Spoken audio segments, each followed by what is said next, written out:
Buenos días a todas y a todos. Gracias por acudir a esta convocatoria de prensa de la Vicepresidencia Segunda y Consejería de Sanidad y Servicios Sociales. Me acompañan el presidente de la Plataforma del Voluntariado de Extremadura, Jesús Gumiel, y me acompaña también la directora general de Servicios Sociales, Infancia y Familias de la Consejería de Sanidad y Servicios Sociales. En primer lugar, tengo que darle las gracias a la Plataforma del Voluntariado de Extremadura. Tengo que darle las gracias a algo que creamos en el año 2017 y que yo creo que lo que presentamos hoy aquí, que es un análisis del voluntariado en Extremadura, es absolutamente importante y absolutamente crucial para poder desarrollar las labores de voluntariado tan importantes para la vida social, pero también, sin duda ninguna, en momentos tan complicados como este, y me estoy refiriendo al Observatorio Extremeño del Voluntariado, que yo creo que allá por el año 2017 se crea y fue un acierto total crearlo en la comunidad autónoma, y eso nos ha permitido poder disponer de este estudio. El objeto de esta convocatoria de prensa es informar a la sociedad en general que, habiendo conseguido un hito legislativo tan importante como el que conseguimos hace unos meses, que fue la Ley del Voluntariado de Extremadura, una de las leyes pioneras sobre el voluntariado en nuestro país, que se aprobó por unanimidad en el Pleno de la Asamblea de Extremadura, pues era necesario que hiciésemos un estudio que nos permitiese conocer de forma mucho más intensa las entidades que conforman esa red de voluntariado que existe en Extremadura y también a las personas voluntarias que participan dentro de esa red. Por tanto, lo que presentamos hoy es un estudio cualitativo, un estudio que está basado en encuestas y en entrevistas, un estudio que nos permite conocer y analizar la situación del voluntariado de Extremadura. Este trabajo no se hacía desde hacía 20 años en nuestra comunidad autónoma de Extremadura. Este trabajo no se hacía desde hacía 20 años en la comunidad autónoma de Extremadura. Y nos parecía que era momento de hacerlo, y le agradezco, ya digo, a la Plataforma del Voluntariado y al Observatorio Extremeño del Voluntariado que lo hayan hecho. El estudio cualitativo podrá disponer de él toda la ciudadanía, porque lo colgaremos, si no está colgado ya, en la página web de la Plataforma del Voluntariado, y también, evidentemente, se entregarán en formato electrónico, como creo que se les ha entregado a todos ustedes en esta rueda de prensa. El estudio cualitativo tiene, por describirlo someramente, aun a riesgo de equivocarme de forma muy resumida, tiene dos fases. Una primera fase donde se han analizado las entidades del voluntariado, es decir, esas organizaciones que aglutinan o que tienen a personal voluntario que realizan esas labores de voluntariado, porque nos interesa conocerlas, nos interesa saber cómo se organizan, nos interesa saber cómo llegan a ellas las personas que realizan el voluntariado, nos interesa conocer cómo están estructuradas, qué cursos de formación tienen, nos interesa conocerlo para el fomento de ese tipo de entidades y para que presten el servicio lo más pegado al ciudadano que se pueda realizar. Y también nos interesaba conocer cómo están dispersas por el territorio esas entidades que prestan estos servicios del voluntariado. Esa es la primera fase. Hemos sido capaces de analizar, o han sido capaces de analizar desde el observatorio, un total de 147 entidades, que son las que han respondido a ese cuestionario, a ese análisis, a esa entrevista. Y en la fase 2 del análisis cualitativo hemos querido saber cómo se sentía la persona voluntaria. Esa persona que de forma altruista, que de forma generosa, entrega parte de su tiempo a realizar una serie de actividades de voluntariado que se despliegan en diferentes ámbitos de actuación. Y de ellas hemos querido saber cómo se sentían con la realización del voluntariado, cómo habían llegado a ser voluntarias, es decir, qué les había hecho ser voluntarias. También nos interesaba saber cómo estaban deformadas para ser voluntarias, qué tipo de reconocimiento tenían para ser voluntarios, cuáles son los motivos de abandono y cuáles son la motivación que encuentran para seguir siendo voluntarias y voluntarios, y cuál era el perfil, en definitiva, que tenía la persona voluntaria en nuestra comunidad autónoma, así como el acceso a las tecnologías de la información y de la comunicación. Creo que el estudio aporta resultados muy interesantes, que les voy a decir algunos de ellos y que nos hacen que tengamos que reflexionar desde la Junta de Extremadura, junto con la plataforma del voluntariado y también con el observatorio, para que se pueda seguir desarrollando una intensa labor de voluntariado. Miren, la primera de las cuestiones es que Extremadura goza de una buena red de voluntarios. Extremadura goza de una buena red de voluntarios. Es verdad que llegamos a las 20 y tantas mil personas que ejercen el voluntariado en Extremadura, pero esas 20 y tantas mil personas que ejercen el voluntariado en Extremadura, resulta que muchos de ellos ejercen la labor del voluntariado en varias entidades. Por lo tanto, si hacemos una reducción sobre en cuántas entidades colaboran la misma persona voluntaria, la cifra que se queda en la comunidad autónoma como de voluntarios que están en activo en este momento son 16.357 personas voluntarias. Primera conclusión importante del estudio. Estas personas trabajan para entidades del voluntariado, aunque el objetivo de su acción voluntaria sea la persona que recibe esa acción voluntaria. Y lo que podemos decir con este estudio es que la mayoría de las entidades que acogen a estas personas voluntarias, la mayoría, hasta en el 83% de los casos, son entidades pequeñas, entidades que tienen 50 o menos voluntarios a su cargo. Por lo tanto, la segunda de las conclusiones es potenciar este tipo de entidades para que puedan tener unos servicios que le aporten valor a las personas que ejercen la acción voluntaria. Las entidades grandes solo son el 6% del total de las entidades del voluntariado en Extremadura. Son entidades que tienen más de 200 voluntarios. Otra de las cuestiones importantes es que las entidades se ubican mayoritariamente, la sede principal de las entidades del voluntariado se ubican principalmente en un 64% en poblaciones mayores de 50.000 habitantes. Y el 12% se ubican en poblaciones menores de 12.000 habitantes. Pero eso no significa, cuando se hace el estudio sobre la persona voluntaria, que la red no llegue a los núcleos más rurales.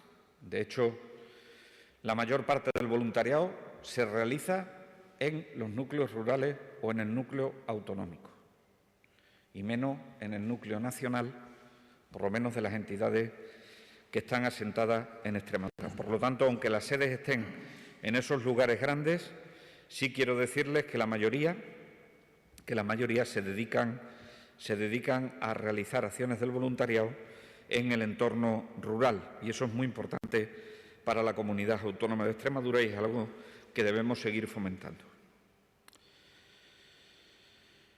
El perfil, si me piden un perfil de la persona voluntaria, el perfil de la persona voluntaria es una mujer de 49 años aproximadamente,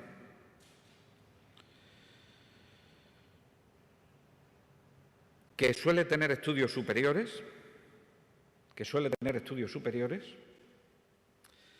y que además suele tener empleo. Ese sería el perfil de la persona voluntaria en nuestra comunidad autónoma.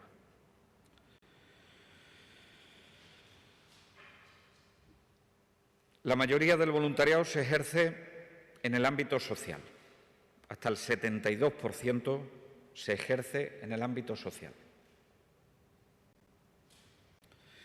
Y dentro de otros ámbitos destaca el sector educativo en el 48%, el 33% en el sector salud y el 31% en el ocio y en el tiempo libre.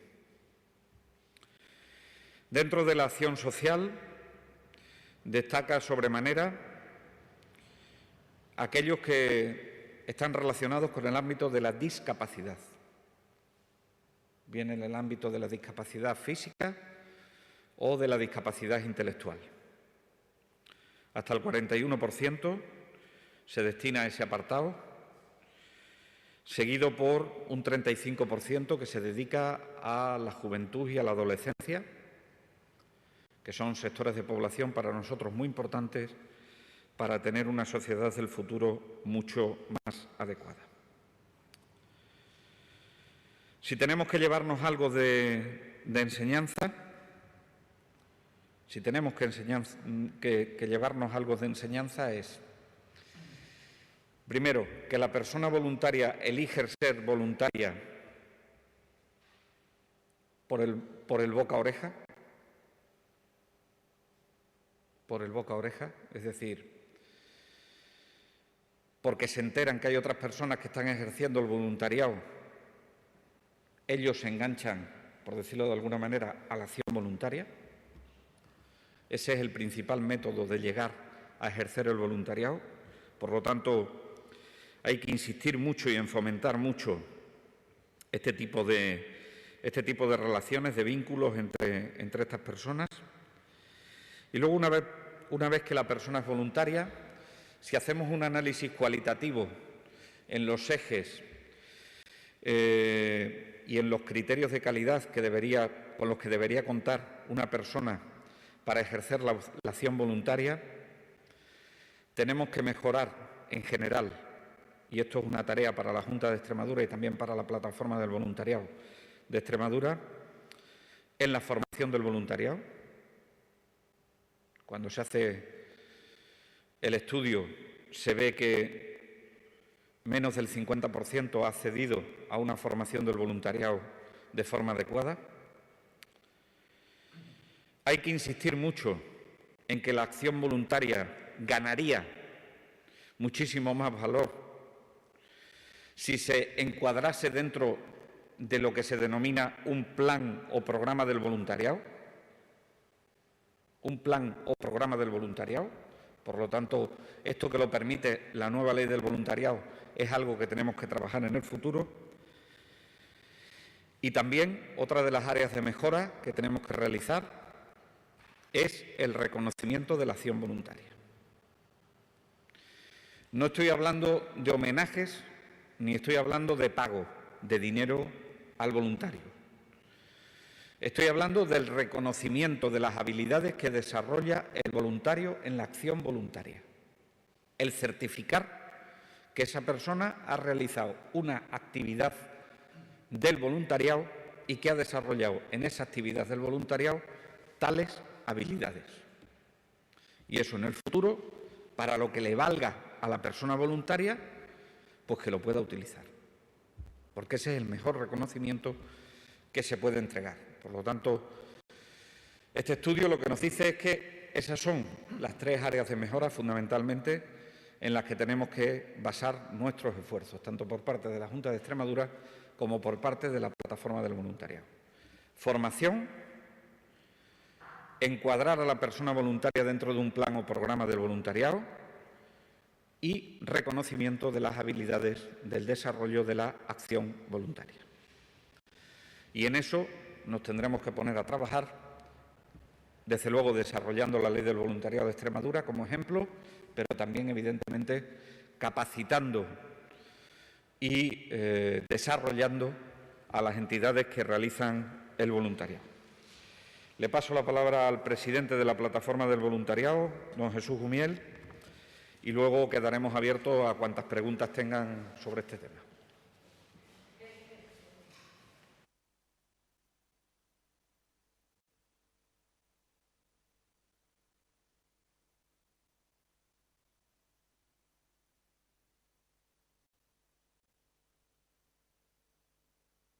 Bien, buenos días a todos y a todas. Bueno, yo en primer lugar quiero agradecer a nuestro consejero la amabilidad que nos ha dispensado, que hoy esté presidiendo este acto importantísimo para nosotros y que es una circunstancia más a las que nos tiene acostumbrados desde que el 6 de julio del 2015 asumió las competencias en materia de voluntariado en esta comunidad autónoma, para suerte nuestra, también con la relación directa con la directora general, Carmen Núñez.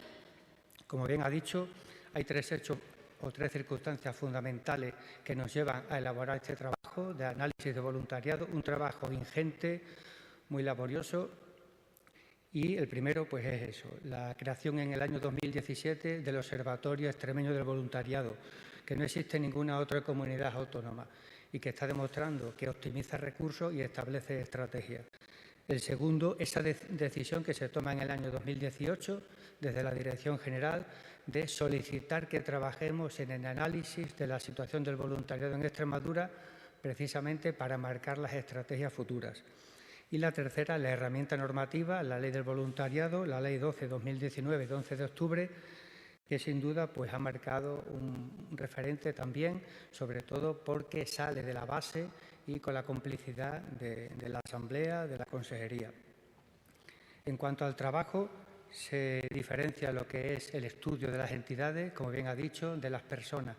En cuanto al tema de las entidades, se analiza la distribución de las entidades en el territorio, la financiación, número de personas empleadas, los ámbitos de actividad principales, las herramientas, estrategias, etcétera. Es un análisis muy profundo que aborda aquellos aspectos que consideramos indispensables. Y en cuanto a las personas voluntarias, se analiza el perfil sociodemográfico, los medios por los que accede al voluntariado, motivaciones, el tiempo de dedicación, los obstáculos, satisfacciones, etcétera. Hay un apartado muy importante en el estudio que se llama Voluntariado 20 años después, y es una comparativa en cuanto a los datos que arrojó el estudio que hicimos en el año 1999 del actual. En cuanto a entrar en datos que lógicamente están en el estudio y está colgado ya en volurres.com, la plataforma del voluntariado de Extremadura, el portal web, decir, bueno, pues exactamente ese detalle que también ha explicado el consejero. Ya por fin conocemos el número de personas que realmente hacen voluntariado. Siempre hemos hablado de más de 20.000, pero lógicamente algunas personas hacen en varias entidades, por lo tanto la cifra real son 16.357, que está muy en línea con el número de voluntarios que en función de la población hay en otras comunidades autónomas. En cuanto al tamaño, lo ha dicho, el 6% de las entidades, más de 200 voluntarios, y los ámbitos ya lo sabíamos. Ámbitos sociales, 72%, educativo, 48%, salud, 33%. Es decir, la asignatura pendiente en nuestra comunidad autónoma está en el voluntariado medioambiental y el voluntariado cultural. Hace años lo era el educativo, pero ahora ya comprobamos que un 48% de las entidades se dedican a voluntariado educativo. Después también en cuanto al perfil, bueno, pues la media está en 48,3 años, la media estatal está en 49, con lo cual vamos muy parejo, y el género, una clara feminización en torno al 1,89. Por cada 2 mujeres que hacen voluntariado hay un hombre. Y en cuanto a nivel de estudio, claramente personas con estudios superiores. Ese es, digamos, el perfil, así como pues, que la persona tenga un empleo. Un 38% de las personas tienen un empleo, pero también una cifra muy alta, un 26% son personas jubiladas o retiradas. Por lo tanto, la cifra más reducida está en personas en situación de estudio, estudiantes. Ese, digamos, es el perfil más claro en el que tenemos que trabajar. Y después sí es importante la comparativa de los 20 años y ahí pues vemos claramente que ha habido un incremento de un 5,5% en cuanto a la fecha del año 1999. De 15.500 voluntarios hemos pasado a 16.357. El tamaño de las entidades pues ha crecido. Aquellas entidades que tienen más de 100 voluntarios han pasado de 7 a 15. Por lo tanto, siguen las entidades fuertes creciendo en este ámbito y la feminización es más acusada ahora que hace 20 años. Antes había un 47% de hombres frente a un 53% y ahora hay un 38% de hombres frente a un 62%. Por lo tanto, ahí sacamos un dato muy importante que nos permite pues saber pues, por dónde tenemos que seguir trabajando, al igual que el tema de los jóvenes.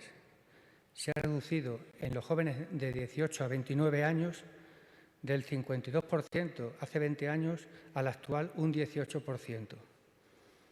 Y también la media de edad va parejo a esto, de 39 años a 48.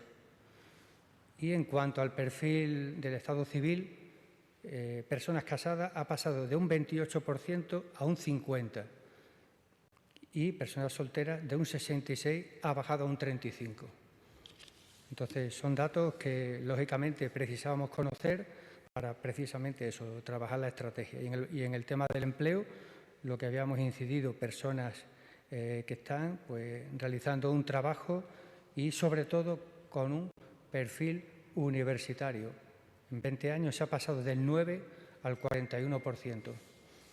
Yo quiero también agradecer el trabajo que ha realizado el sociólogo, director del proyecto, que es Lorenzo Bellorino, es el responsable del Observatorio Extremeño del Voluntariado, así como el trabajo de coordinación de la responsable de proyectos de la plataforma, Maribel Ruiz, y, lógicamente, pues todas las entidades que han participado en este trabajo.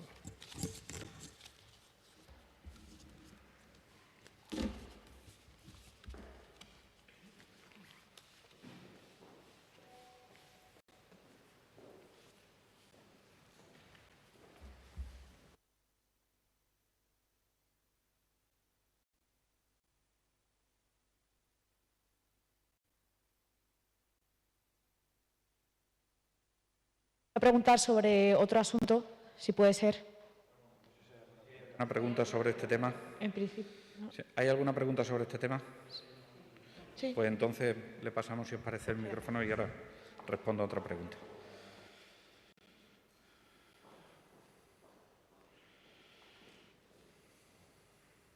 Era para el presidente de la plataforma. Sí, sobre los últimos datos que ha ofrecido, me llama la atención el hecho de que haya aumentado la edad media y parece que hay una, no sé, menor implicación de los jóvenes. No sé exactamente a qué se debe esto. Bueno, eso va muy ligado también a las situaciones coyunturales económicas que hace que la persona, pues a lo mejor tenga que dedicarse más a buscar un empleo y la persona que está más consolidada a su situación laboral tiene más claro el poder dedicarle tiempo libre a ayudar a los demás.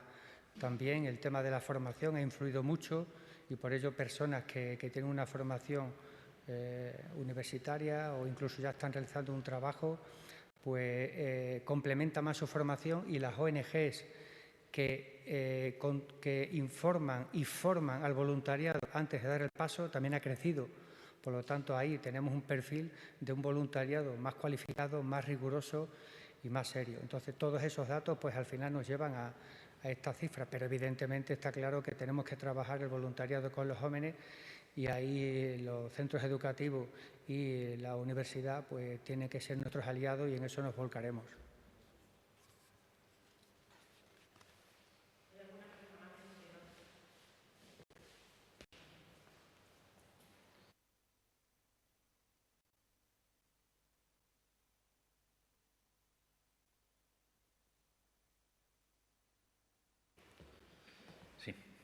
y consejero, me gustaría saber un poco cómo se ha desarrollado en Cáceres estas primeras horas de la nueva fase. Y, en segundo lugar, este fin de semana, bueno, a usted le escuchábamos el pasado viernes hablar de los semáforos. ¿Cómo están los semáforos en Extremadura en estos momentos? ¿Se puede alarmar ante la situación que tenemos de incidencia? Sí, la incidencia acumulada en el día de hoy, vamos a ver cómo nos la consolida el Ministerio esta tarde, pero estamos ya por debajo de 230 casos por cada 100.000 habitantes a los 14 días y un 42% a los 7 días.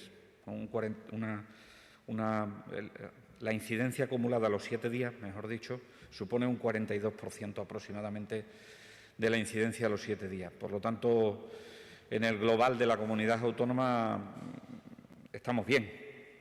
Eso no significa que haya localidades, pues que en ese sistema de semáforo que le decía, hay algunos que están en rojo. Suelen ser poblaciones pequeñas y que, por lo tanto, cualquier brote que se produzca, pues evidentemente sube mucho la incidencia acumulada. Y eso, pues lo que tenemos que hacer es seguirlos, lógicamente. El sábado les daba 10 localidades en las que estamos monitorizando la incidencia acumulada, aparte de otros parámetros. Hoy, cuando se produzca el Consejo de Dirección del Servicio Extremeño de Salud, que es donde se dan los datos ya depurados de las distintas áreas y cómo se van clasificando, veremos cómo quedan esas ciudades por si hay que tomar alguna medida adicional en ellas, ¿no? Y por lo tanto, pues eso es lo que les puedo decir. Seguimos con preocupación pues la situación de Navalmoral de la Mata, seguimos con preocupación la situación de Almendralejo, seguimos con preocupación la situación de Plasencia, seguimos con preocupación la situación de Llerena, seguimos con preocupación la situación que si tenemos que prorrogar o no tenemos que prorrogar en Eljas y en Cabeza del Buey las medidas que tenemos adoptadas. En fin, y con respecto a la primera pregunta que usted hacía, pues como siempre que ponemos en marcha las medidas, ha habido una primera fase en la que había algunas dudas de interpretación por parte de los diferentes colectivos, dudas que puntualmente nos ha trasladado el alcalde de la ciudad, al cual agradezco muchísimo la colaboración, como se la agradecía al alcalde de Badajoz. En este caso se lo agradezco muchísimo a Luis Alaya, igual que le agradecía a Francisco Javier Fragoso que lo hiciese en el caso de Badajoz. Le agradezco muchísimo la complicidad y que nos trasladen todas las dudas que tengan para que las cosas vayan lo mejor posible, ¿eh?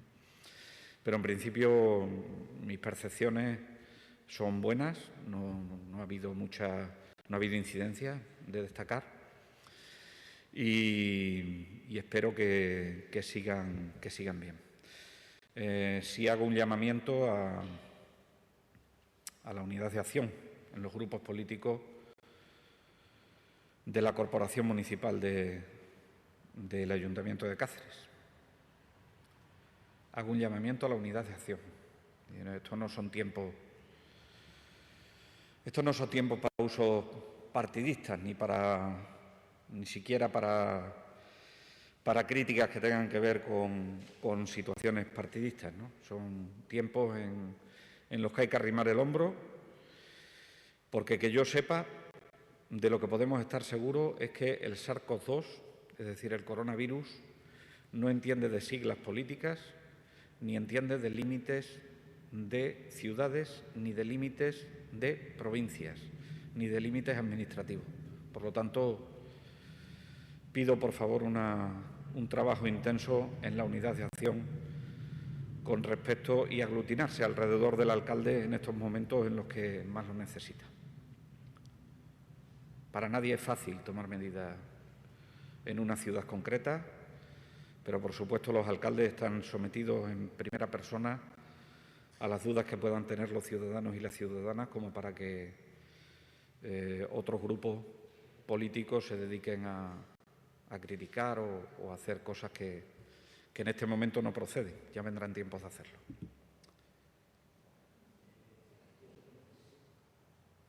¿Más? Consejero, el próximo fin de semana hay un puente y eso pues va a aumentar la movilidad de los ciudadanos. No sé si le preocupa esos próximos días que vienen pues sobre esa movilidad o el hecho, por ejemplo, también de que Madrid esté confinado, que hay muchos turistas de esa región. ¿Le evita un poco esa preocupación? Bueno, en principio, si todo va como tiene que ir, las medidas que ha adoptado tanto el Gobierno de otras comunidades autónomas como el Gobierno de la Junta de Extremadura deberían tener su efecto. Evidentemente, la movilidad siempre es un riesgo, siempre es un riesgo. Estamos preocupados, pero al mismo tiempo estamos ocupados de esta situación. Si tenemos esta obsesión por, y permítanme la expresión de obsesión, por bajar la incidencia al máximo posible, es porque entendemos que vienen tiempos de movilidad en el puente en el que usted cita, por ejemplo, y tenemos que estar con las menores cifras de incidencia para que podamos estar nosotros seguros, pero también para los visitantes que vengan y quieran disfrutar de lo maravillosa de nuestra tierra, que también estén seguros. Tenemos que vivir lo más normal posible, sabiendo que el virus lo tenemos aquí y que tenemos que mantenerlo a raya, ¿no? Por lo tanto, esto es una acción individual, pero es también una acción colectiva. Y por lo tanto, si se mantuviesen los principios de prudencia, a los que apelo, mascarillas, distancias de seguridad y lavado de manos, yo creo que los riesgos de la movilidad deberían ser lo más bajos posible, ¿no? Por cierto, en relación a esto, había gente que decía que íbamos a mantener durante poco tiempo en toda España la apertura de los centros educativos y el tiempo nos está dando la razón que era una buena iniciativa abrir los colegios, ¿no? Y que las cosas se están haciendo bien, ¿no?, en los colegios.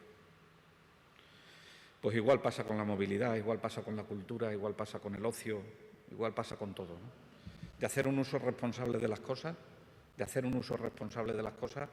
es de lo que tenemos que estar dispuestos a hacerlo, entendiendo y empatizando con todos aquellos padres y madres que cuando dan un positivo en su clase, pues pasan unas horitas malas hasta que se aclara la cosa, pero no más ni menos que el resto de la sociedad. Y yo apelo a esa serenidad y apelo a esa responsabilidad para hacer posible una sociedad donde vivamos con mucha más normalidad de la que tenemos. Por cierto, estamos hablando de uno de los sectores esenciales en esta crisis, hoy, en esta rueda de prensa. ¿Qué hubiese sido de nosotros sin los voluntarios y voluntarias? ¿Qué hubiese sido de nosotros sin los voluntarios y voluntarias en el tema del abordaje de la COVID? ¿Qué grandes lecciones de educación nos han dado, de educación para la salud nos han dado los voluntarios y voluntarias? ¿Qué grandes lecciones ayudando a esas personas que estaban confinadas, sobre todo en la primera fase, cuando les han ido a llevar los alimentos, cuando les han ido a llevar los bienes de primera necesidad, cuando han sido capaces de ayudarle en las actividades instrumentales de la vida diaria? Por eso quiero que destaquen el papel de los voluntarios y de las voluntarias, porque ellos nos han permitido que, junto con los sectores esenciales, nuestra vida sea lo más normal posible en esta terrible pandemia que estamos viviendo en todo el mundo.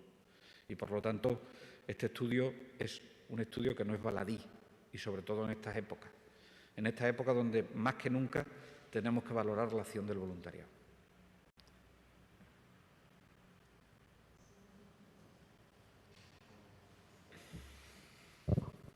En la nota de ayer, la nota diaria que se da de los casos, en el centro sociosanitario de Mérida se daban 5 casos, pero me están diciendo que ha aumentado el número de positivos. Si nos puede decir algo al respecto.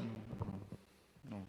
Tengo las cifras globales de las distintas zonas de salud de Mérida, pero desconozco si el aumento ha sido en el centro sociosanitario. En cualquier caso, no sale de ojo hoy la cifra de Mérida, y eso es buena señal por el Prado y buena señal por el centro sociosanitario. No obstante, tendrá la actualización esta tarde sin ningún tipo de problema. Necesitamos, desde que los datos nos dan positivos por la mañana, si hacemos el corte a las 12 de la noche del día anterior, esos datos, que son datos crudos de laboratorio, tienen que ser analizados por los rastreadores. Entonces, hasta la hora de lanzar la nota de prensa o la hora de hacer públicos los datos no es un capricho de la consejería, es que necesitamos saber la trazabilidad de esos datos para estar seguros que lo que estamos diciendo es una información adecuada y tomar las decisiones adecuadas, lógicamente. Con lo cual no le puedo aclarar esa pregunta, pero no me salen de ojo los datos de Mérida hoy. O sea, no pasó lo que pasó ayer, que ayer por la mañana ya se intuía que en alguna de las zonas de salud de Mérida estaban creciendo el número de positivos, y era el número de positivos que tenía la residencia del Prado, ante el que tuvimos que actuar ya desde ayer, porque esa residencia está de facto intervenida para que no ocurra ninguna cosa que no deseemos, ¿no? Pero no, hoy no me saltan de ojo los datos de Mérida ciudad, ¿eh? No puedo decirle exactamente cuántos son, ni cuántos son residentes ni cuántos son trabajadores, porque tampoco lo sé a fecha de... Hasta que no saquemos la nota de prensa no seremos capaces de saberlo. Lo siento. ¿Alguna cuestión más? Pues si no hay nada más, muchísimas gracias a todos y a todas.